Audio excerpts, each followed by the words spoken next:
저 까다 쟤나 저 아 메모리 나온다 hay 저 어차피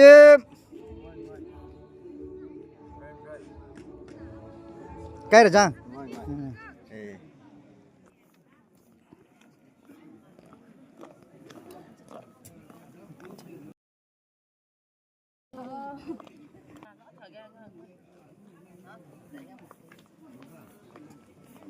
cá hay này chăng 저 엄마야 시타 hay chăng good morning nay là cắt rồi na cắt rồi na người cắt rồi mà các anh nhang mà nhớ các anh cha 심야 디파트먼트 왜 미빙이라 갑가우스 저 너실리닝식 잠깐 다 이렇게 아주 원래 các anh chăng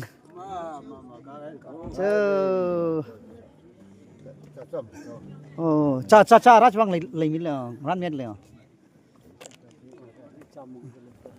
cha chỉ linh các anh chăng bằng xin là cái này trả được cho nó nhiều vậy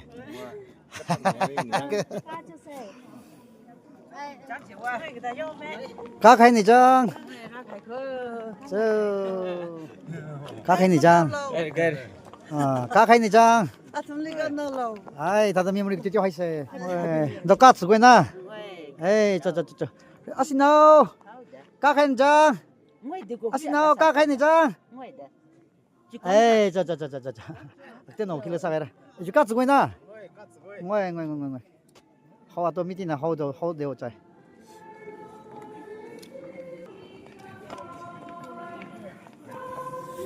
cắt rồi na cho 알아 허벅을 봐야 잘. 저 알아 허벅을 봐야 미팅을 허벅.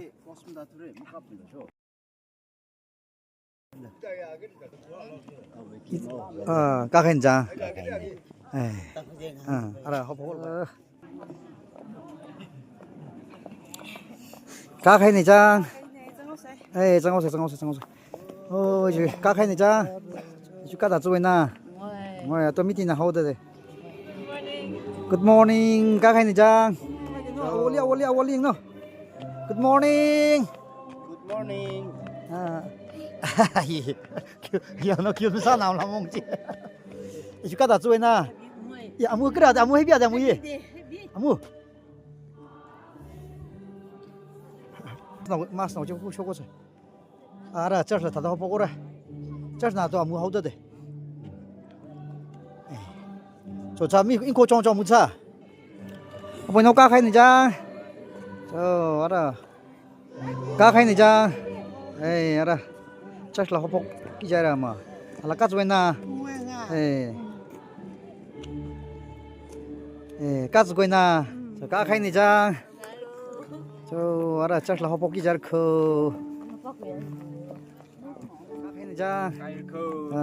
지금 한번 명bài liền mà. 저 Nga mi hột sắc cặp dây ra thùng lấy miếng vài gì nữa mấy cá khay này chăng sẽ cắt xuống na so morning mấy cá xuống na hey cho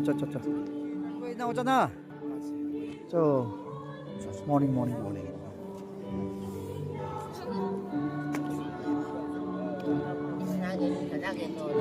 이제 난 까쓰고 있나 에이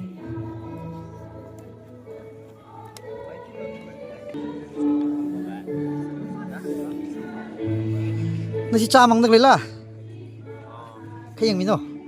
ác vào vậy ác vào miệng lìm không thêm các anh chăng ê cho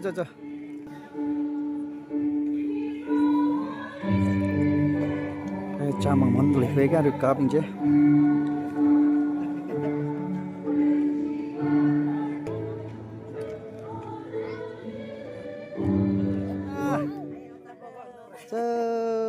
tayo katse.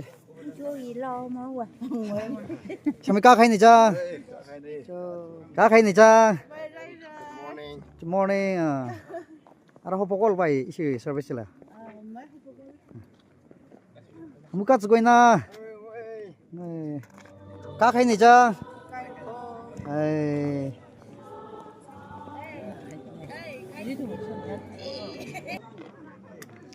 Các hay này cha.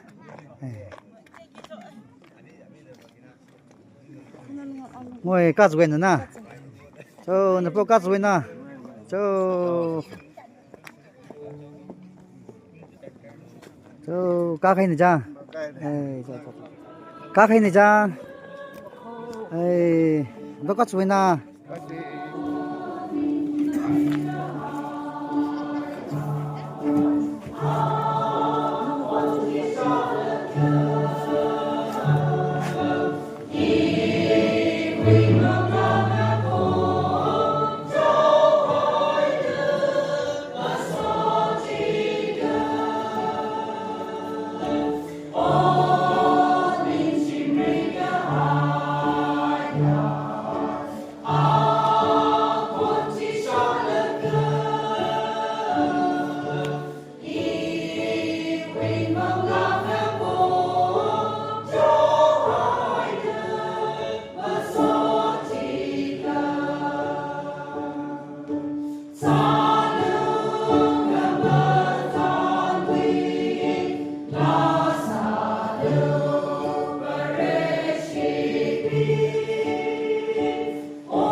60 years Kamshunga, Christian Youth Society and Women's Society with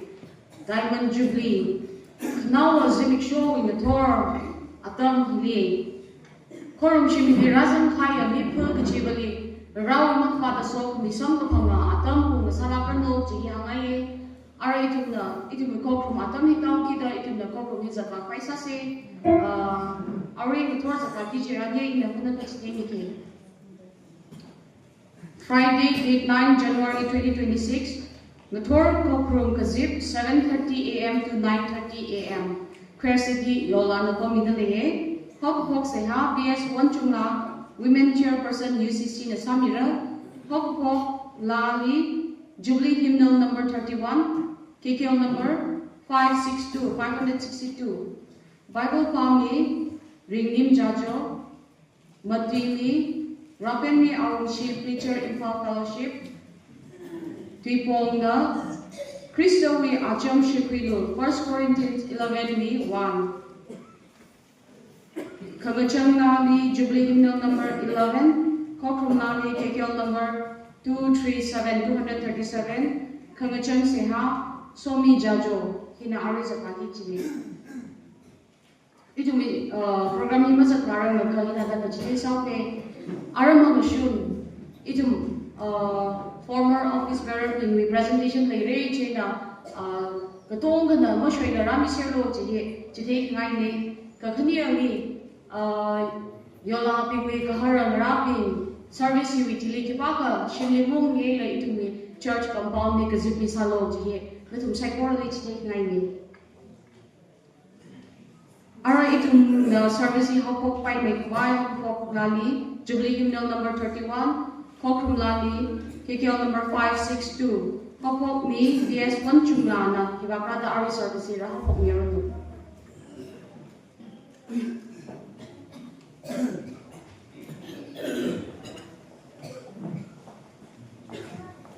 Jubilee Hymnal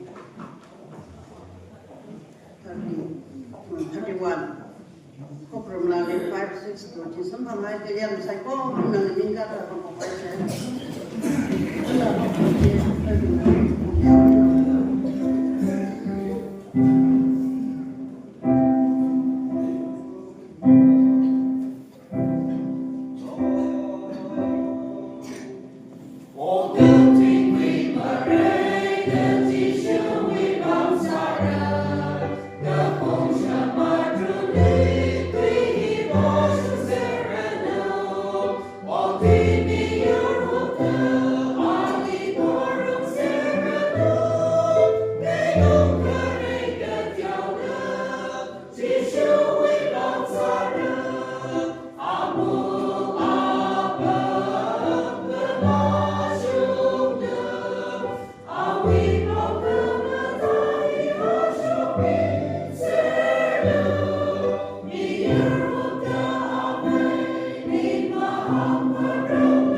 Christawui mình ai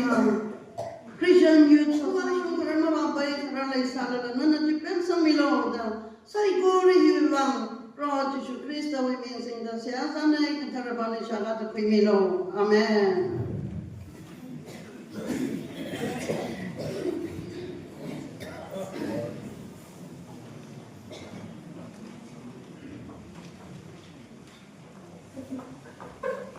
Ningshe hapok siya sa mi believe program ni presentation ni atam mi ay ni ka pun na presentation ni atam ni pai sare jena ishe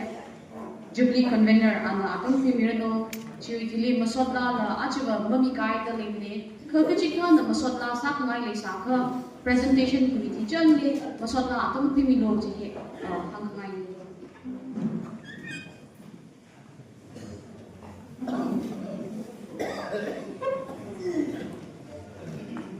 Thanh mi na tâm mi bang sie sai ko re mi hai re yau thai thor sa se ari presentation dam ni yau ke January de mi gap de kim kuidang ni si US with German Rapenmi and Hanover sa mi na pum li para mi se par or sala ka hang to atam mi sha itum na ki ma le sa le itum wi le ki we atat sa de na Jubilee women mentor now ki kala mobler now da am mi ngai le jana remitida BS 1 jungla women chairperson UCC and shop the we right now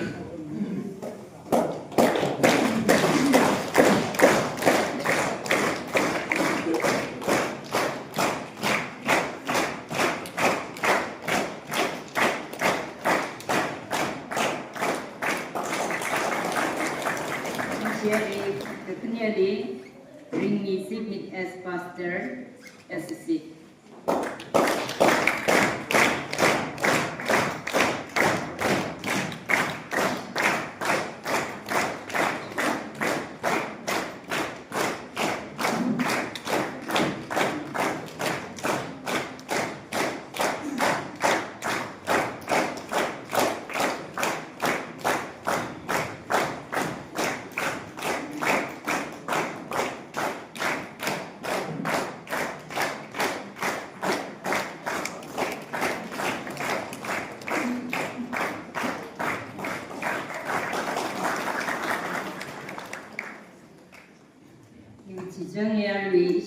We program committee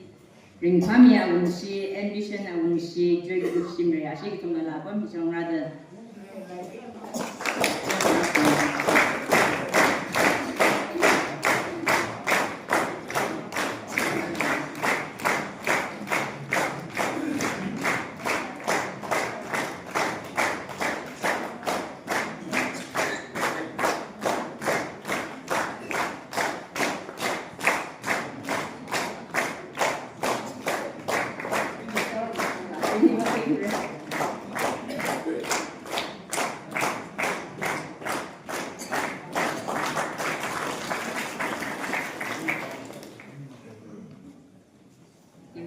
Ari si mga lipam declare like yes, isi upianis sujipem.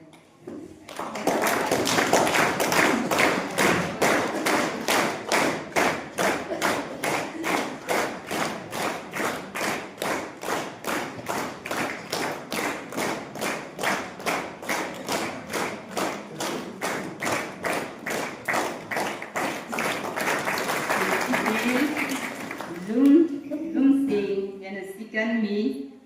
anik ni na lap lekha pun chong harami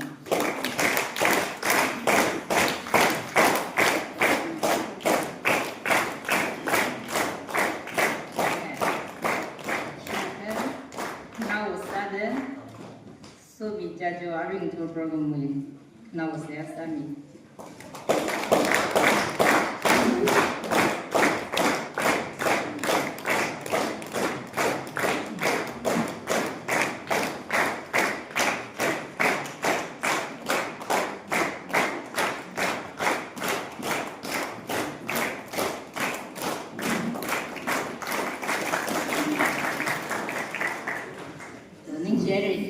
ra lẻ rừng thôi.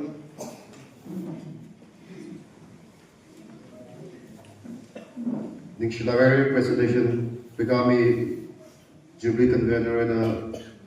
CYS Chairman, the leading Shigatung Committee, Aritumna, as a way Tripong King and Nakwai as a way Tripong, Christawui Acham Shakakhui, or Shakwilo, Christawui Acham Shakwilo, 1 Corinthians chapter 11, verse 1. Mutrimi, Rapenmi Awungshi, preacher in fellowship. Then, Mutrimi Mararing Bible Pami Ringin Jajo, and Atam Krimirado, Jubilee in a Manganing Miller, as a way Chashik Fire Mutrimi and Atam Krimirado.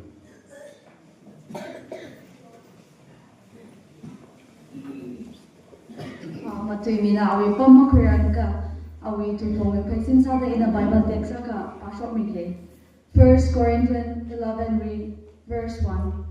Ina Christawui Acham Shakakhui thada na thumda iwi shakhui ina pamela shike Ina Christawui Acham Shakakhui thada na thumda iwi shakhui lo hi barare tuina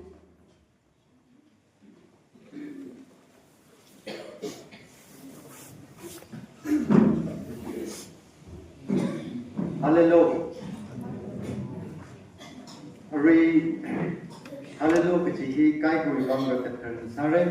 ke aju idomna tampul news. Aja idomna everyday tampul news ini adomna greetings ni kumroki hallelujah ina.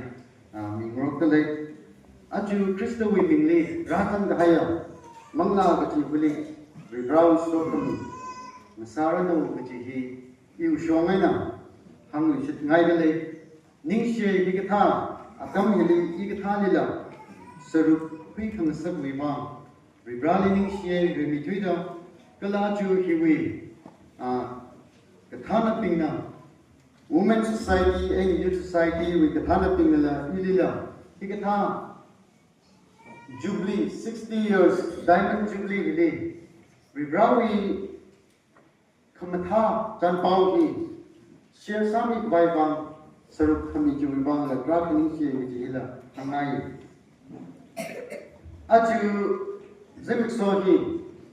Katongana Ring Gapa Kamathan Chi Legally Rare Viti Sit Sang Shite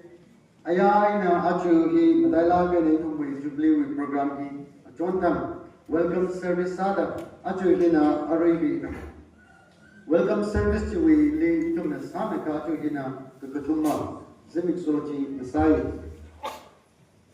Nixilake, array Bible Pamina, Aju with people. In a Matuji, Biponji, Bible Pamina, Talagana, Pami Hare, our Tumila, with Rouse So Committee, Messarano.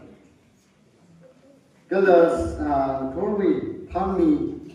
Itomway, Torwi Siha, Pamina, Talagana. Iwi bangla sarup zang laga kalai thum yar to wi bangla sarup zang laga ya sawi ai ju wi bangla traveling she ki jila hang ni sin ngai le aju hili le de ya church we pastor deacon kalai kui va kathana ping kalai church khani ni wi kathana ping kalai yola ping kalai invite kalai ram hili le de ya to ngam li ning si hi Laluida, you show me now, how we should like it. The synagogue, say something. About Rebran, no we three hiba, Rebran, Green. Now we Ninglum, we Kamor Malay, Rebranana, Sichin Milo. Iwi Mangla, Rebranana, Ring a Sabda. No we create a tui Vibra, Hasuk Sapavaiba, Narawili, and a Somilo. Nanaki the Yamanga, the Chihui Tungli. No we Makavata, the Sokami, Khan Kamiji, and the Ling Sapmilo. The Domali, Bahapatawa Lungli, Vibra, Hikata, Jubilee, Kamionina. It will be Manga in the Pongla Pai. Kalam mirin kring kaza pong le lapai itum vibra. Pagkara kamang sala le itum Shakakhui chi tum sake kala Christianally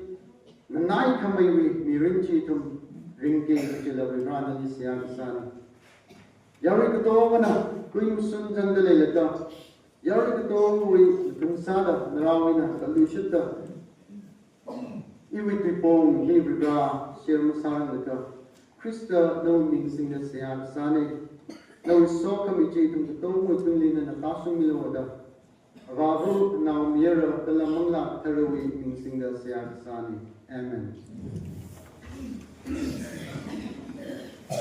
Achu Jubilee hili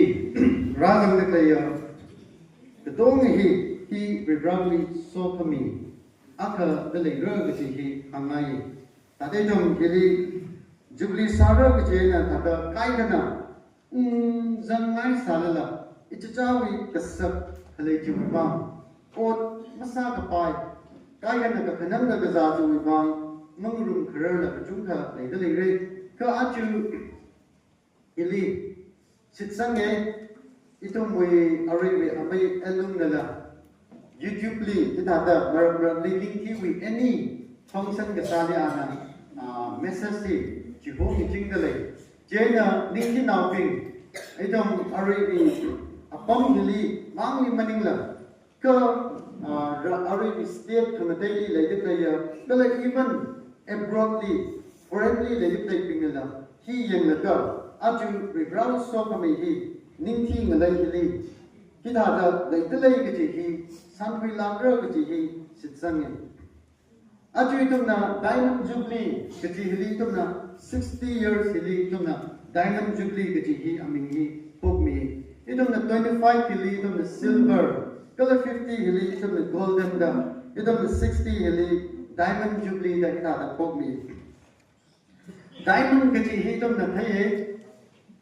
ari we substance we na chayli, ot yu malung we na chayli, tada pang may thui gajiya, hi diamond hine, da. Kala aman san may thui gaji hila, hina sap pang ne. Kala diamond hitum na khaying chilila, transparent saye da, alung Katong na chito na thay sape, alung katong na chito thay ka sape alung chili pang may thuy ka chiya o yu chila diamond ni na saya. Aman sa may thuy na ni na aju si chindag lay ito may sinali, akali ito na sabi lay katong ito na diamond ni value lay lagay na si kachin na chi na saya. Hili, aju diamond jubilee hili, hitata itong sayha ka sa samkapanghi. He vibrau so kami akale lantale gaji hi ina sitsangi.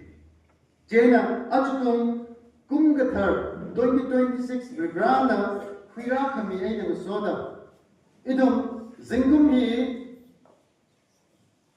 ningti Christawui church wi bangmang maningla. Ja idong ningti khu wi bangmang maningla. Aju yola unzang na wi bang maningla. Ka idong so kami hi Apam hi waina,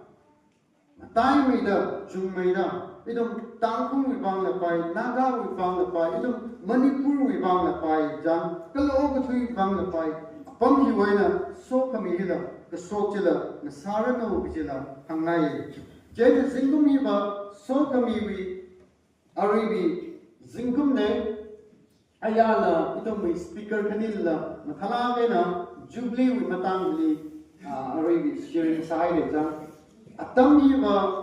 slave way na jang freedom sa ng sa kala atam hi ba aka ina ka phyomi khangro atam hi ba unity ka sa zingkum laki ki hi hangai jena ajugum zingkum hili idom na kaningeng se aju jubilee diamond jubilee khamyoni na idom wi mirin wi phaikargi idom mangali Pamaida, itum Paikardi, Karkashabji, itum Nasase. He went itum we Mangnarin Pole Pai, Hasarin we Krikra Pongilla Pai, itum Kayui, Jitum, Nasamurum Se Gajila, Hangai. Juibang, Aju Jubilee, Radam Milaya, itum Gadoma. Yari Gadom Ari request Hangai the lay, itum Zingumi, Mili, Mikatai. Mili sepa sa kathai, mili pyomi kathai, o zingkum hi mahai mai rano na iwi bang mang ma phaning hai la ka singum hili idom na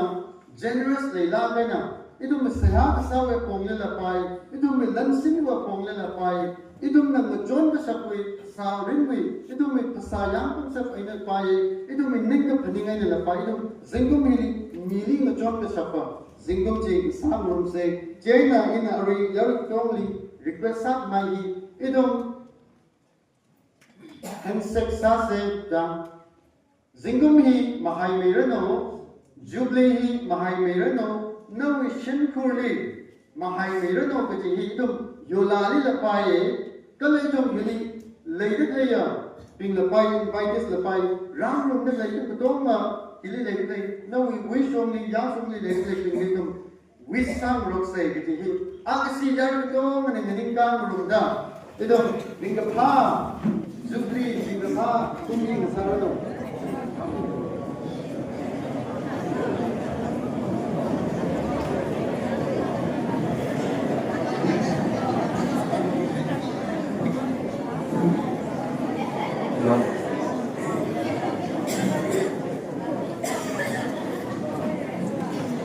Yari kita na sai ka nisi la kai re to na pamilo jadi hangai Acu jimik sohi kula misi hangraga kula kamahai hangragle iwi bangle jalaga ari sharing adam hi isi wi sampung wi pastor ocha tunison hi murar pure jaina jiwi adam ji malai murai jaina tada ji iwi banga adam hi sangmai ga haine aya katai wi banga ais Adam hi surut lei ke hi iwi bangba kamahai raka or hi kula kisi hang lei la matai pure ka idum to nga pamrum laga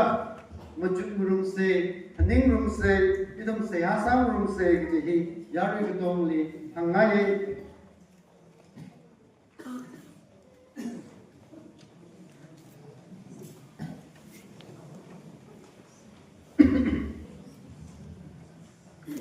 Actually, topic hili iling soda yang kengai pina 1 Corinthians 11 we 1 today. Itong na pa ka kita ada sampang grade. Follow my example as I follow the example of Christ today. Follow my example as I follow the example of Christ. Dan ina Christawui Acham Shakakhui hada natum nala iwi Sukwilu. He Paul na Corinth na pingli kakapia. Chitiya kane. Ina paninge ajuwi Jubilee dipong hili. Ina paning laga Christawui Acham Shakakhui kaji hili. Ina topik hi paning laga as topik hi kapai maning kaji hi ina paninge. Tada ina sitsange Pastor Chungkamaina Masoilak la sharing masarang laga Rigrali saya sadali re. Kala ina la iwi mirili tada any topic iwi mirili ina sharing kasachadi kala aglay laga ina tada Rigrali saya sai. Ina sharing saki gaji topic hi just tuimangay na sharing kasamaning la ka Rigrali na la tui hiwi atisura iwi mirin ring shapji da iwi mirin hiwi atishu da mirin kringji masang satmilo I tes sangaye da mirin jili ringaye gji his in a bigrali da sihasai in any topic hili in samgapang hili kalahi kajungan da ina da sadali ra da sinsange ka aju topic hila matai la kaya I kathali la challenging sala kahaya topik aka nasai hili ari pona hang klei tui hi jam ina Christawui Acham kasa sa Shakakhui thada natum na iwi Shakakhui kaji hi thada leadership akawi ut muruthi lei hai hang cái chuyện hi yêu idas cái sa Acham đó nó thầm là English khui ra nó cái gì hi leaders we are we tùy áp lực cái li dân cái hai này cái gì hi hàng ngày cái li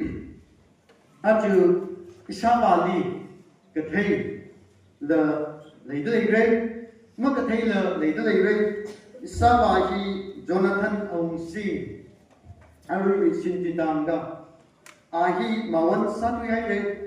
2021 li kili na kateu na kiwi bang ini sabawi matang li kiwi bang hangai hokle lika sabahi ana ada jalaka ada awi mi rinchi idom na khning ina kapning che trali idom na nas na hon laka sabawi mi rinwi tada ring khang che trali Isabahi tada leaders pingli jang kala leaders pingli admire sala kahaya tada ning jang la kahaya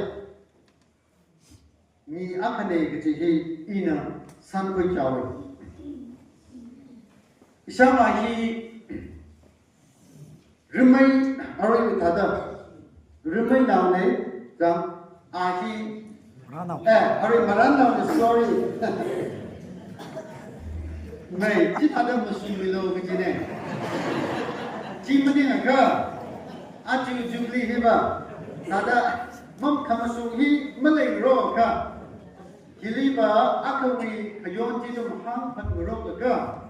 xem cao đồng xe cái gì hết, giờ rồi cái công lý hàng thứ này này, khi đi sao ba hi ở đây maran nào này. Chế này chỉ li an we mi rin mai chốt lang cái này ring cái gì cơ, hi itu we alum pa se we, Arabi naga we army hi nasa sai, hi chi nasa laga cái nào lấy laga hi Arabi astum ping hi Burma li ram, atum ping hi East Pakistan da, atam chili East Pakistan da Arabi Bangladesh li Pakistan hi atom pili saksa laga Arabi kapu song waina Burma song waina atom hi kazat ne chili kada li laga Burma wi sipai pingjena chili embusai chili Nagaland wi mi aka hi chiwi embus kasa chili sada thawe khaji ji sada kai chili atom ping hi tada kada sa ka Arabi compromise sa ka pai wa pong chili Sasa cái gì vậy tụi mi trada siniga hi balaga chiwi embus cái sao pingin na jam khang je chili atum pingli tu khui kai ni kala katai kala pingli atum pingji kai ka pingji atum na capture sao cái đó tu khui hao cái đó kai ka pingji Arabi hanin na sakawe chen hili isa ba hin na jail hili ana 5 years aw mi really 5 years hi jail ka zamne 2.5 years he Burma we jail zange, kala 2.5 years he Manipur we jail zange. 1970 li Isabali jail Manipur jail we na 1970 li release sam yawe ali chihom yawe. Hili ina tada kerjaan kesa kala Isabali na kala agli ka Arabi awi kerjaan autobiography hi ana kapisoke aya chondam chi na Arabi chi geng laka isabawi ni renwi kerjaan autobiography hi thi gai withli pomsoke ja thi gai withli release sai majung mane ke deu na mang ne kha isabawi na ina ka paningle ana thada diary kala ana journal kita hi tada maintain sala kai na khale kiche wibang tada chula kai na education hi malai salala tada aw mi renwe khajan ji keteu na mang salala ana kapi ka shok ka sabji laye hili ishawa wi mi rinjili ina khamachuk che thanle hi jeli ka pom chili Burma chili atum zamkum ruma Nagaland wi Miyaka Malay hai reka Cipaci tada theology kathala tada damlaka tada atumwi naga army we tata captain ka sala ka tata isapa na Jubilee away na background tu yela mathala kai na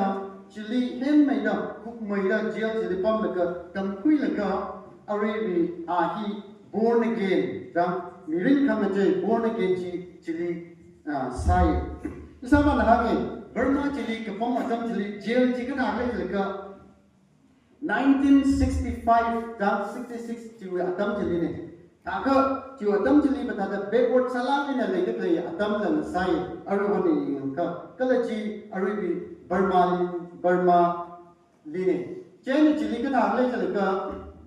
sawan gang hi mi hi jail hi tiaw ki da mi le chung ha ki da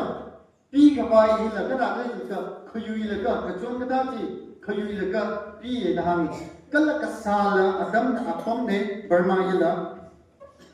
Jenny sama na kaki ana fasting ka kui jeli teru wi ru ka chang hi ka pai mani da hangi humidity le lai jam humid la sala ga ni le jeli kala summer wa dam jeli ni sa da le re Jenny sama na fasting ka sa hi teru wi ru ka chang hi ka pai mani da chimik so kya ka tan aka thang ka or kya ka tan or kya ka sa le ki ji bai la exactive am la he ka chi are ni chi da fasting ka sa jeli Tata teru ji richang na how kena your aribi jail we mari kataji kita da apa ngai la singkui da hangi ji we khamkui ji jang tata rikachang ji tata khamkui ji thai khamai bang ji ka singai ne tang da tata sali tata khamkui feeling ji khale ji tang da tata ka tiao na mang sala la ali relief ka sa tata ringpha ki masaji lai da hangi Hili Aju Jiwi bang sama na awi autobiography kagapi jeli ana terui lahi ana kapi shoke terui kecamui lahi ana kapi shoke ka aju itu mui choir master mayushina ana jiwi dunji pasok milaka aribi chithada samiye kejihila jiwi bangla raka mayushila ningshiye aju Jubilee la hila ya jontang kasahila awi compose ne kejihi hangdalai jiwi bangla raka ningshiye kejihila hangai dalai hilina jiwi bang isawa hina hithada aribi 1970 with hili soke mai jaya tada ahi tada class stage when a Shakakhui leka aribi otpam hi firstly secretary jam Manipur with secretary jeli sambange pion sada kala jiwa tamji Manipur jeli kala secretary jeli la aribi gari hi scooter akhamanga khanimanga leisai da hangi officer bi jeli la chitada leisai da tamji Aju itu mitwot heliba natai yang hai re ke heli isabana aribi leaders ping heli matai la kena jibata alum pasila na sa ka hai jiwi bang ka matai le ke ana kada le ke magazine ka hi newspaper ka hi ana palaka matai la kena ana collect sai jam aju itu mui nangkau ya lule lepai tangkul ya lule lepai kathana pingui bang ana koleksa laka awi fal tada album tada ana chili sang laka ajula aka khaniji leide leifui tada itu mui rijum how jam itu mui aribi rijum how katha oda rijum how katha wi kala fizo katha wi poster katha chi ana koleksa kala ochari san jam kala muiba kala katai kechunga kathana pinghi an hitada kalek kasahi ina katai chi sambangi jena hili ina phaning laka o isaba hi musui lamla chala ka tada ahi achala ka phaning samne ka achuina tada memory ji phaning da ina realize kasahi sambangi kala ana achu hitada O ka thai ka thana pingwi na chai jeli ana kita ada choose sama mana ka tada ina ana tada respect kasa hangraka ana Nelson Mandela hi South Africa wi black kazik pasiwi first president hi ana kisani South Africa hi lila kada ka sepsi pingna India li colonized ta India li ariwi khamung thada South Africa lila mungsai ka chili adum independent chi samung salala kajar pasina sepsi pasina ngalai chi mungsai kathana chi adum na tong chi control sa sai chiwi bang chiwi apang chili ka ta le ka ariwi black pasina mi hi chungmai salala sepsi pasina or tong hi control hi sa sai adum me azingli lai sai ka Nelson Mandela hila ahila tada do katam akane kala ahila kana agle chalika ahila ariwi freedom fighter akasada jiwa atam chili black ping bang ani ning mi da kana agle chalika ali white ping china ariwi 27 years he ali ariwi presently hai ka hai ni jail le hai ka hai ni awi 27 years he a jail spend sa ka hai ni ani yeng do ari hili zam le 27 years makaran de chi mi le chung na le re na tum li lang mai da awi mi rin chi jail chili pamra khai ka hili o between Nelson Mandela hili Cuban a hi great leader aka sai ke chi Cuban meeting na hang kle ke chi hi matai la ke na ki da da sai krichan hili kai na awi film na shoke hiwi film kala ana awi autobiography hila long walk to freedom bichi hi ana kapi shoke awi life journey kata da ana hita da struggling salaka kata da hita da yui pui samang legi chi hi ana hita da kapi shoke hili ina ariwi film chili khaying chili la kata ga chili ka ana ga hi ariwa a hili ariwi control masara bugida white now being sepsi now being china government china control masara bugida ariwi ho a hili chiwa hamroi kala o thui like country ko manala South Africa hili pressure hira gida kita da humanitarian right hi kita da masakai pai mane ge chi hi da lai hau gida ali chi ho mi hau kala chili kachunga black we aribi athumwi tada government chili makhamaya activist ping kachunga la lai pome kala mi kachunga na ai idum na mi hi chunga mai ne idum na bangsa pai nei idum na yui khoi plure idum rai sara ga chi mi kachunga chita da black now ping kachunga na chita da kasoki lai pome ka ana aka hami chi ki kle chili ka forgiveness forgiveness is the only way pyo kami hina idumwi ngalai hi chingri ka hai khokayam ka sahi hina piraro baji hi ana ka hami chili ana ka hami ari bi thui ka hai pingji thui ka hai ni awi mi rin tang thai ka thawi chang chi chili jail chili spain sai salala ana pyo kami bi ari bi solution chi khira la ka election salaka hina first president hi 1994 hili ana aribi hita da president hi kui hi sampangi 2013 li hi overduina aribi country hai hi dum na pau hi da da thai kharjan hi hili Nelson Mandela hi ba isiba tada sai gijiba malay mani ka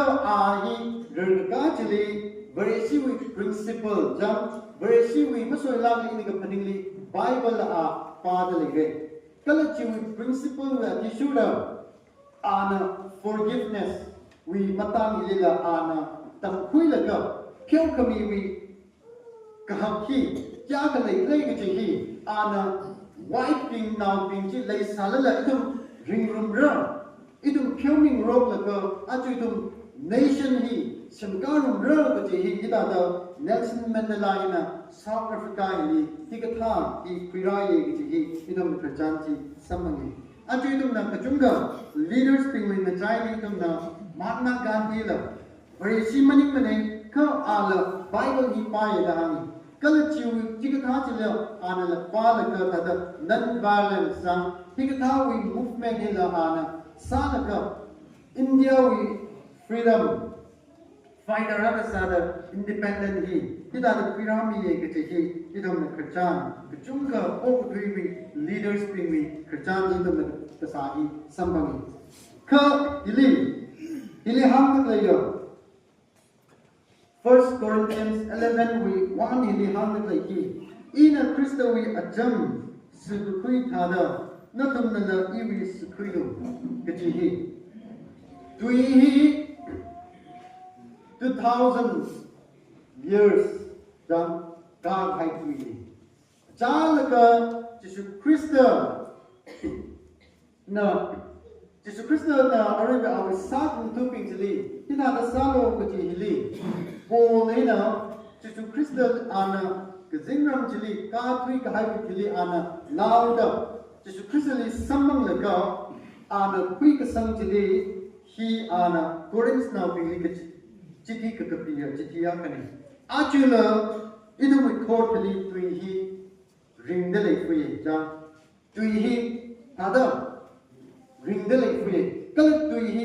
achu wi khot le la influence da idu mi ring le la darka sa de le kui hili Jesus Christ hina khamataya akane all the good leaders being with the judge Jesus Christ thada malay lak rami kala Jesus Christ thada malay lak mara kichi hi rigrana ham hai kala hi khamasumani kathili ring khamasaka kala agati aina tamda ala sum uchitte more ko ngai tu mi ba galburi Christum le ala kimi chitada legacy Chita da tu kama sanji o gaduli ki pan la masasuk mani o gaduli kama thaina o gaduli mungra raina marala ka kama sung kama thawe ro jili ana mungra gaji idumna leadership ki matang li Jesus Christ na gaji idumna fixing jiwang ne aju idumna varesi idumna mi rinwi target hi idumna goal hi kikle to become Christ likeness da idum goal hi Jesus Christ thada sa Jesus Christ thada idum hi acham ji idum mi ring ji a thada kharing ji hi idum goal ne ji hi hangai ina ari we pol na hang haya tu hili 1 Corinthians 11 will 1 jili ina chili kata ga ka achana ka ina shili phaning sai ina da tui hi achana ka ina ka phaning hi kata ga ka as ina ot khamatha aka sa so khai la ka iwi khamatha chili mi ping na sura ka chi leader aka kasani chi perfect leader aka kasani ka chi ina phaning sai ka chi maning sa mane jam chi maning sa mane kala Paul na kahang jila chi maning mani. Paul na hili ana awi tishulo kaji hi a pali maning la ka Paul na hili focus kasa ana target kasa hi Jesus Christ li ana target kasa ni. Ina Jesus Christ wi acham ram kasu thada Jesus Christ li ina thi kasu thada natum la Jesus Christ jili chita da iwi thada ali shulo bujine jang ali maning la ka natum la ali Jesus Christ li iwi ina ka shu thada natum la Jesus Christ wi thi ka shu ji chita da salo buji hi da le ro buji ina ningi jaina hili mi ka chung kana achu tum wi mi rinli hi mi ka chung kana Saki ki hi hi mapai mani ke je hi hangai Jesu Christawui thi shu ke je hi mapai mani Jesu Christ na ka sa ta da sa ke je hi mapai mani idom na ki wang Jesu Christ hi na best of the best ki wang ana best of the best leader best of the best apong ke Jubilee ana ki wang perfectly na sa play jalaga idom na John chapter 6 verse 8 idom na ma ka samamre John chapter 6 verse 8 li pa ka idom na read ni tarlo John chapter 6 verse 38 Pyomilo read John chapter 6 verse 38 li kita da kapi hai na le kajia ina kazingramwi aina katahi I khalatwi ningajang maning mana ka ili kashiratwi ningajang sa kabaina jang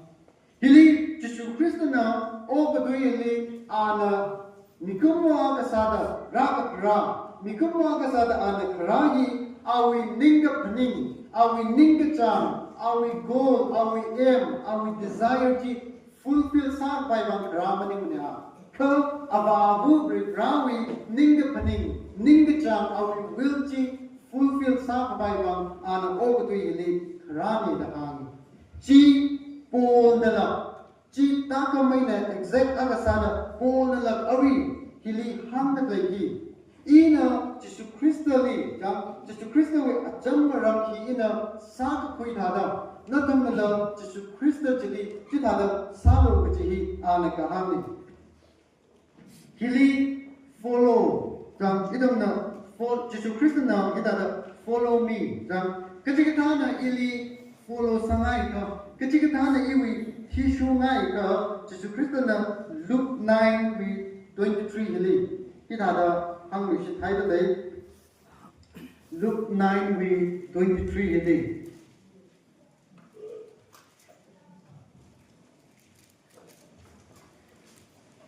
ana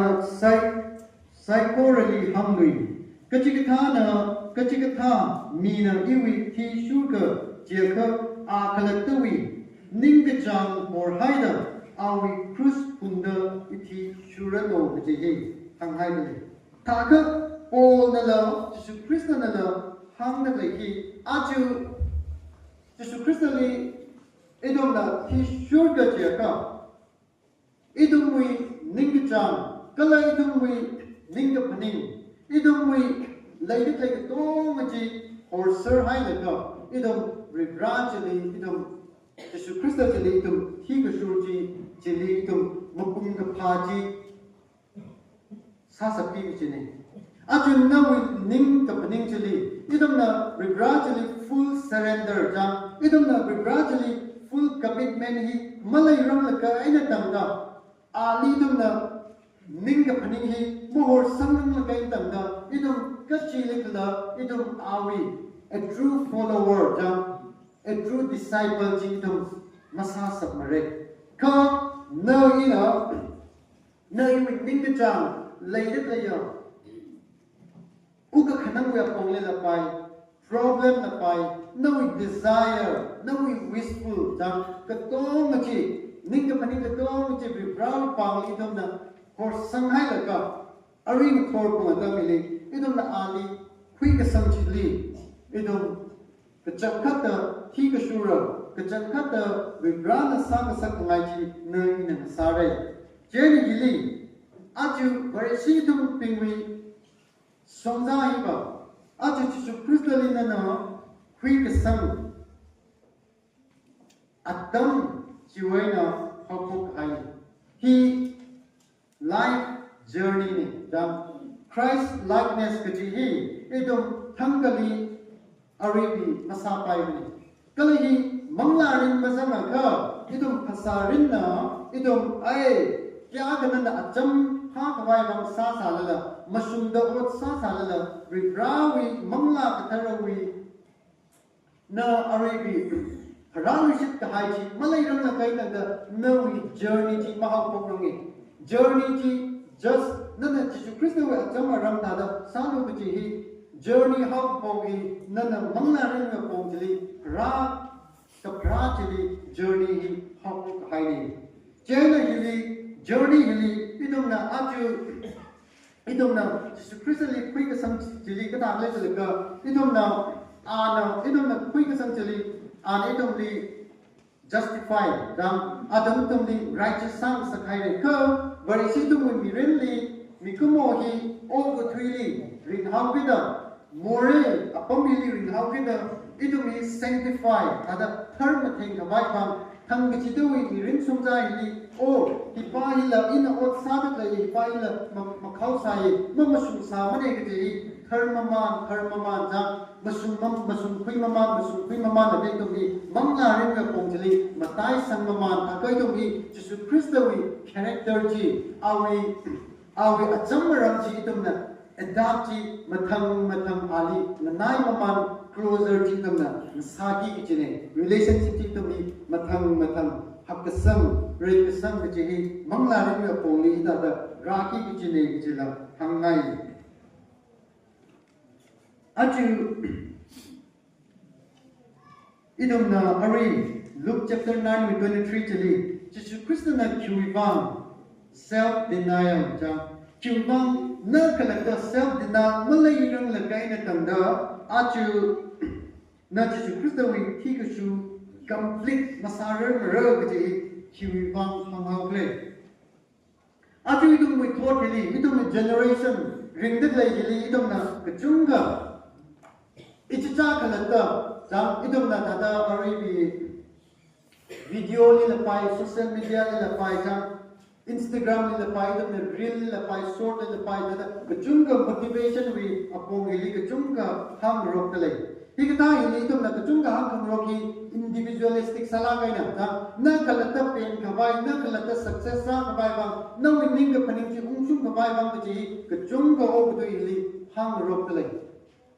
kalau hili Yesus Kristus nak hang bapa opposite jang natai hang hai o between la kasongli aga hang ke la kasongli Yesus Kristus nak hang nak lagi opposite tada natai hang hai songfu khani hi tada marun de kazat paning mane opposite sala ka zatak lagi hi ina ka paning li kyu bang lai jala ka itum self denial ka ji hi mikumo itum hi self centered sanai jang ichita kalata iwi kapenji sakui hai ka maya hai le jang ichita wi darga ka saji mina katha le ma thai ni ka I tong kui hai ka I ri pha hai ka kachi hi mikomo to hi le sa la ki kala mikomo to hi proud jang itu mi lam so la ki ina kada iwi manglarin li ina journey ka zatili ina peninga kui aga hi klei jaga I hi langso laki jang langso laki ina pening kui kala I langso ye kachi hi ina aju realize ka sa ju bang I rebrali ningshi achal ka I pening sai o I la malang so mane jang ai acham phai o chithai kachi hi pening sai ko rebrali nanai man kachi na iwi zakashi jang achal ka ina sadak laya pening dak laya ot murut dong machi ina nanai man kachi o hipai la zakshi sai wo hita da pening da sai la zakshi sai wo kachi wi ning da pening chi realize ina sakuye aju na tum kai ga ba li rad ka li kai ga ni ina hang da li khamaya la ni da lai jang kai ga ba ai ba proudness imleng ko kachi hila lai ka ina hang ka lai na proudness malai manage sta ka na chi wi ka hai something is wrong with you jang na proudness malai manage ka na wi ka hai mi ko moi to mi proudness lai la ka hai jang na thiam la pai ma thiam la pai hi la pai mi ko moi to mi proudness ka pai mani achu proudness ina barrier ka sani mikumoy na rebrawi alumli laydak layaki proudness ko hina idum ningman atay ngay mani jang idum hi I pangsakhi laydalay ina sak ngay ji sare jang mang ngay chứ mang rê sa ngay chứ cái sa rê in sa ngay hi u mi rin này pan i hàng cái gì browness gì cái pai mani cơ vibrani trong lý sang sắc ngay hi browness gì mà lấy đồ cái gì này browness gì mà lấy là nên vibrani cũng chỉ translate everything trong nali mi rê everything is possible trong for you Hili Acham hi cơ quy hay đấy cơ Acham hi malay đấy mà đấy cơ ina sang kawai là ila sa ke time eve 9:30 li cooking che ne cơ 9 là nung là pai ada ina sang kawai bang là ada sa ke Hili na aribi mi kumo tum hi brightness hi leila ki brightness collective translate cái thảo lấy chữ cơ anything jam none of brightness like haji no limit chili pasung gai ni jam none ka chita ona ka sa gai chili ai na no brightness like gai ni kala none of brightness le ai ka jiwi atung chi na makar pai ni none of brightness like khang chi no blessing chi ka tat gai jam none of brightness like adam chi anything jam idum we country umram la pai da idum individual nakala la pai anything like the shiman like dong hi brightness da chiga tha chi khalai chi translate any generation chi tam na ada so the men komra chi tam na brightness khalai pang ni athum wi sakai sa even Babylon da kom khalui ka tong chi ok thui umram lấy được lấy đó mà cùng lấy chi brightness cái lấy chi đi cùng lấy cái này cái lấy hi individual nó cái là ít đâu hi brightness cái lấy chi translate nó số cái vị trí chỉ tăng hai cô brightness hi vibrani đâu đi mới lấy sang ngày này chế nó bởi vì chúng tin vi vang và tai la cái character chỉ có humility jam malum khaning humble cái sao cái gì hi Christ with attitude Christ with character hi chế nó humble humility cái gì hi mà tại la cái ya vibrani ot saka cái này itu là Jesus Christ willing yang say vibrani okatali karani hi complete cái đó hi hi 100% mikumone 100% vibrani cơ ana submission sai jam hi iwi ning cái pening ribang mening ni cơ isabawi ning cái pening chi na sarano cái gì ana humble salaka itum mikumo itum wi mure ribang ana Calvary Christuli hi khami hi hidada kale ni aju ina pening e aju aya kai kana hange itum wi ning thi Christawui Church itum wi ta the mission hi tangul we apam hi li itum hi mai diolang ke ka ina ka pening li ji ka tiawi le marakali hi vibrani tum li choose the sani jaki vibrani tum li sak na sak ni chui bang ning si da la ina hangai chui bang li ka pol na ka hi ina khan la zan chili dam vibrani se ka mate china chumai da rami ro ina I pang ge da le sa ka I vibrani depend chi masam re ka I khan zan ne ji hi I ka chang khat ka khan zan ne ji hi reas lire atada tuy bang này cả hàng năm là cơ realize sao là cơ chịu cái tí số đây là bị rin là cơ mất rồi làm là bị brown băng sập chi yêu đi làm gì vậy cơ ở chơi đông nào anh ninh cái phần này ai là hàng cái chứ thay cái chịu băng bị brown so không cái gì hi ít đông mình đi mara khởi gì chứ là tham gia đi mà cái chẳng cái khi so không áp anh cái gì hi hàng ngày chứ thay đi đông nào bị brown chung mấy đợt bị biến xa đấy cái là bị brown đấy cái mà đấy chi chung mai na itu mình rin way na itu mai na ana spread sa spread ji hi hangai hili ina pol wi kharchan hili itu na yin se pol na ari kapi da laya hili ana Corinth na pili ka kapi hili ina Christawui Acham Shakakhui thada na thum na la I wi Shakakhui ka ji hili pol hi ka ji ka tha mi play da Taga kapi dak laya mi hipa le je hitum khayin hi kapaning hi darka sai pol hi mai Jesus Christ is sakang tuji 12 disciples the alung chili ba mazang mani ka hila Jesus Christ li amikena kathaya Jesus Christ na kazinram ba hai dili kala ali vision thaya amikena kathaya ngahan khangahani sang phanga poli chiwibang ali apostle wi title hi ali khamini poli Apostle kaji itu na hopa kaji mening ni ke Jesus Christus Messiah selection an sang hayat ini mata lang ini itu na apostle kaji with title hi kita ada kami ji Paul ji akhane kaji hangai Paul mirin ni kita kaji ke hi mirin hi khani ji mirin khani ring ni itu na hangai Paul first an Jesus Christus li makui sang nang ka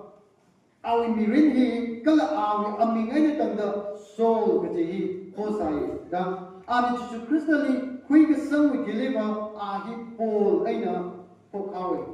kala hini awi aming man maning awi nature dan awi ning paning awi target awi goal katong aji awi world view katong aji ngachai ka haine dan firstly li kata li ka Paul wi ning paning li ahi Benjamin drive ko na karane kala ahi ariwi Pharisee ne jang kala ahi lo katama mi akane kala ahi tada Moses ni tada expert sala kaya tada ariwi ayinli expert sala kaya tamkui kaya mi akane jena ahi restrict jang kejungga ariwi atom Jubilee we apongili kejungga ahi restrict salaga Jesus Christo kala berisiping hi mamasung manai hi Jubilee we ayin hili kai masak haira gaji alang rer zat kesa mi akha nasai kha hili pona Jesus Christo li kui kasang jili kala kui sang haira hili ba ana kakai hi malay mani jang Gentile na already Jews now being kakai hi malay mani aju Jews now Israel now being mang hi atum na Jews being we ning paning lay atum hi kathar ne rahani jang atum hi ran so kamiya yurza ne gaji hi Jews now being na chitada kakhui ne chitada ka paning ne kala Gentile now being hi ba katon Beri berani mak thai jang mak pha mak khaya chikatha mi yurja ne kichi hi Jews and Gentile ping hi awi khamasi hi malay nrok pai bani ka hili Peter Jesus Christ was talking to Peter kala atum hi in karchat ka to machi mang salala thanga hi Gentile ping na Peter long kala awi sak mutu ka dai ping lila hol ka hazaru mujina tumbingi tada already shima kajale jeni kita lihat lega aram Jerusalem somena Jews now being kai ka pinghi atu pinghila apam chili rak rumne jeni atu rawe ke jena Peter now pingla Gentile now pingli firstly atu khamishit nei kasati ariga atu moina la cha khabai bang atu moina ne tayang nei Zatui kawai bang sai dan Peter Rain tanda kala chiri kasa chili awi musunau ada Barnabas ne tanda ariwi cita ada Jubilee pressure pajana cita ada alila kundu kawai cita ada sawo dami jena Paul na chili lagi ke dong chili Paul na kar ariwi karar da hami Peter Rain hi Jesus Christ na sang sak mai hi maning ko jam idum Jews and Gentile kangatai aju wena Jesus Christ na ok dui kara la timi gai kangatai malai ni manai keji Paul na malum pingla gai na yari ke tong no ke zip ji kita da ka hang ji ai na aju tum na thai pai keji Paul hi qualify salak haya mi akane kala bari chi ke chung na la mayare Paul hi na sak na tuwi na chai ji ana ot chumai ga samai thui ga chia kala Jesus Christ we Acham ana sumai thui ga chi จิคริสต์ลีลังไม่ได้ next ที่ต้องทำเลยจิจะโอลฮิลอาคันเองจิที่ต้องทำไปจุยบังอานาอีน่าจิคริสต์วิจัมมารังก็สุดท้ายนั่นทำนั่นละอีท้ายจิคริสต์จิลีจิคริสต์วิจัมมารังจิสกุลโลก็จิโอลฮินะการลีกายมาเลยมาเริ่มก็จิที่ต้องทำไปก็เลยจิกท่าหังก็ได้หังก็สับจิที่ต้องละจิกท่ามีอาบุจิต้องสามรุ่งเสกจิละทำไงวันที่ต้องheต้องลี leaders ดังนั่นอีกพวกไอ้ he pastor พิมังลี leader พิมังลี he ทำมันเองก็ every Christian จัง everyone จะลีอันนี้ทำนี่ก็แล้วจู่บริบาลนี่ต้องมุ่งบังที่คำนี้บังมีอยู่จัดอยู่มาตายละก็ต้องมุ่งบังยิสุคริสต์นะ welcome he ซาดเลยก็จะ he ทำสิ่งง่าย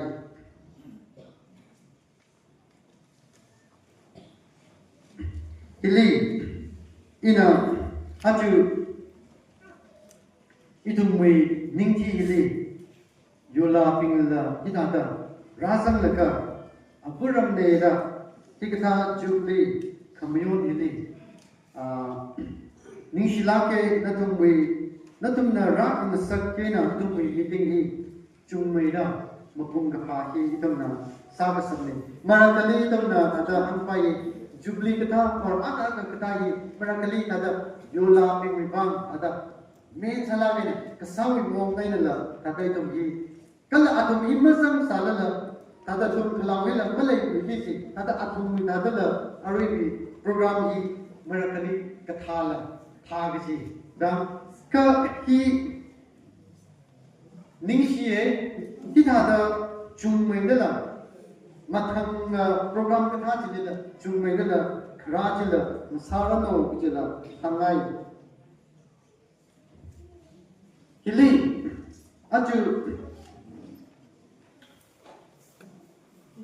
Acham ada itu na hari ini ningti infali lagi lagi itu ningti kini itu masalah lah itu infal base le ningti lagi lagi itu Acham ji kerja jelas lagi rumah kalau kerja lagi rumah jadi itu hari ini aju itu generation aju itu fourth kali itu ningti itu kok kaya nak sahi itu sabun rey kejihi hangai kalau berberana hangi iya na ababu berberahi agak kesat ada natum agak ina agak hi samruk lo dah hangi natum agak ina agak ringkong mili natum wi alumni unity hi malaya ka kata ada itu na berberani itu awi acamarang itu sekridalai itu tam kuidalai kejihi itu kata ada hangralai dah ka itu na berberani itu na aju hitada itu pun alung hili unity college translate itu kok kaya nak sahaji lirek kalau kok kaya nak sahaji acakku itu na topik koi hili blessing hili lagi dan blessing hi kok kaya nak sahaji lagi di sini aju ningti Baptist Church lah lagi ari lah matala kena dan ningki Baptist Church la matala na shimhi matala na church sen hundle kup sangi ki chila aribi katham ka jumlila kup kasangla sa sare ningshi hila hitara kamatha matala ka na sa ka haiji idum ningki na wi bangni idum church kejihi idum aju parisi dum anu ili dan idum Baptist in the Church of Christ mang maning millions lagi dahangi denomination da aju berisi itu pingli bergrana sama satu lagi mai itu ning pening marakali da arabi apo ngai tidak lagi pai ke bergrana itu ni sama satu lagi unity salo kecil Christawui lungli unity salo kalau unity kecil uniformity maning और तो मुझे राजा लगा जिले unity सालो मुझे बनेंगे unity के चीज़ बा अपन बताएंगे तेरा निंग फनिंग बताएंगे तेरा इतो even ship khu liên tầng đó ít đồng society liên tầng đó ít đồng người tây roke khơi ít đồng unity và luôn chỉ đi blessing hi là lấy bắp này ina agasi là ham là hai re aju wo ko thili Jews now being he one of the blessed community in the world cái gì Jews now being he kêu không lấy được atom being he unity he lấy lá cái apam người tây da country người tây da atom he ring rock salala Jews now ni chia ka khamashiti pai mani mani chui bang rebrau so kami la Jews now being he rebrau so community rebrau da cham la ke na kapam khui mani mani Jews now being he rebrau na o mi yuri pai ba atom he unity lai da lai ta ka I mi yuri hi we na I we yuri I sem ka ra ga chi hi ta da khalai ni aju ningthi now being itum unity hi lai tum rai unity ka lai chi translate almost we lang la rebrau la ningthi now being hi rebrau na shem khui la ka aju khu ka dai pi we bang tang khu we alum le la pai jang naga we alum le la pai manipur we alum le la pai india we alum le la pai o ka thui we alum le la pai ningthi hi we la rebrau na ko khayang ka sa hi khira pai ye ki hi hangai kala chili rebrau so ka mi hila le lak ka le ki hi rebrau tri hin na hang pai ni jena hili ina hada makup sangrang la ka ina aka hang na hi idum target hi idum we ningrin hi idum masum tum re idum khamtha chi idum ningchang tum re kalai chum chi hot na bai wang idum sare idum na Proverbs 24:16 ni li ja Proverbs 24:16 ni li idum na chansam 24:16 li idum na pa ga samare ja righteous man ni na ja khamsuma mi hi na sini da kungui da hangi ka ahi sinisi da ngar phili da hangi ina ari video kali pastor kana lecture ka sahi ari mi aka pa hi ba makhamasum pa hi ba dang awi ningrinli I mathanga ye kechi pa hi malisa ka awi ningrinli a pa hi ba agasi kungui ta hai hi pisang ka hai aba china sab ka hai Kerja negara kulit babang masalah ini, jia tu babang baci kup hai ni. Ke I kongui hai salah I negara kulit ra, I salu ra, I khamata I salu ra, I achalan ke kui mirin jadi I mamasum salah, aju wene tui ra, I khamasum jadi I sara, I khamata jadi salah ra baci ningrin jadi na legle ke nang negara kulit lui cái chi nâng sa chi li cái cơ quý lui ta tung hai sa là cơ quý lui cái chi li hi very siwi cái lời bị rani trong mình sang sắc ngày chi này perfect mà lên mà này cơ itu mình journey ini itu mình to mà nó rung đó itu mình aribi chỉ ta đó không sung chi li không tha chi li itu mình sang rung se chi hi hàng ngày aju ina aning naka atu varisi idum rebrali thuk maida nai maida idum mirin ring kawai idum sase kala atu hili hangai yola razam na thaya natum nala hitada ram hi ningthing ngalai hi idum khokayang ka sa atu ko deliver achal ka masa mane ki jila maning mane ko atu ko deli hen maida matai maida tum khoka saira gila natum dala chi aning sangai kala natum dala pongchi translate aju ningthi hinala idum na ka phaning hi yola la pai arra aza la pai na ningthi na aga sai giwi ning khalum chi lai sangai da ngaji ka bai malai mane idum dala saya ka sawe pongla la pai apong kadai la pai natum na ring da gaya apam kadai na natum na mi we ramli even foreign abroad la pai natum na ring da gai zatu gai to chili I ning thi naw ne kala I ning thi wai la arra sa ne Hinada Shimko Somaroke Gajiwi, Ninga Paning, Ninga Hachilla, Laylo Gajilla, Hangai, He Tomwi, Sehala, Sake, Galanatumala, Natumwi, Kamachonjilla, Idomna, Kapo Adamjilla, they sare, Idom Akainaka, Hokayaka Salaka, Idom Hakasamre Kasangi, Sangarum Se Gaji, Hangai. Ari Yari Domana, Chingri Ena, Mana Mirban, the Dom Waitumli. We browse so committee Salam. Amen.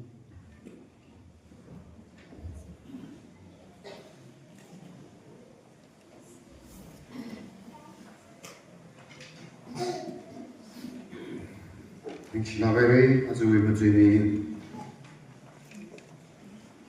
we aman kasapti, Kajunga, Matuimiere, no to me, River Soft, me, Tashumirno, Kalam, no ministry, Manala, no to Puntaray.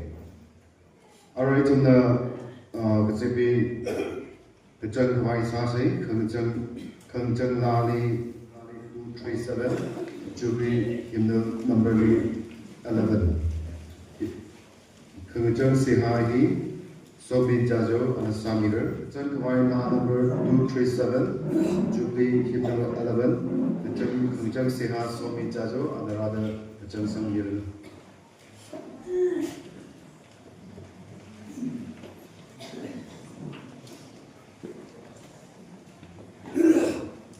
Sang by la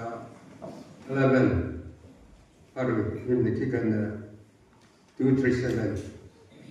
is something like a yarrow with the tall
Yeah.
ne sa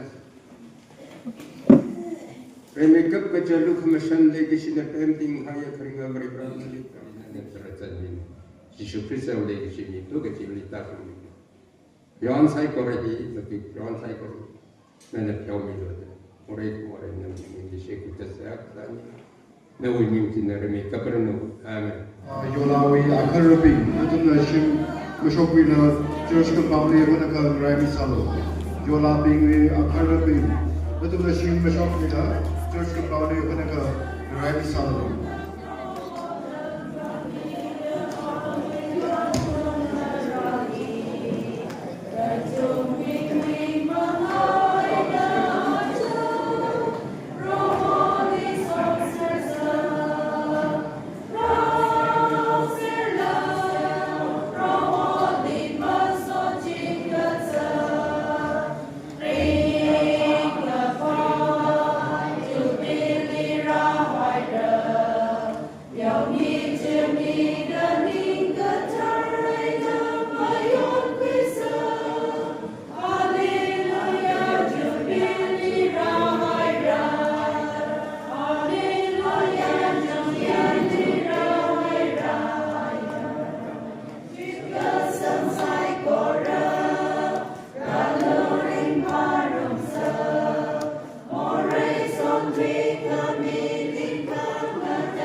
저게 무시하는 거야.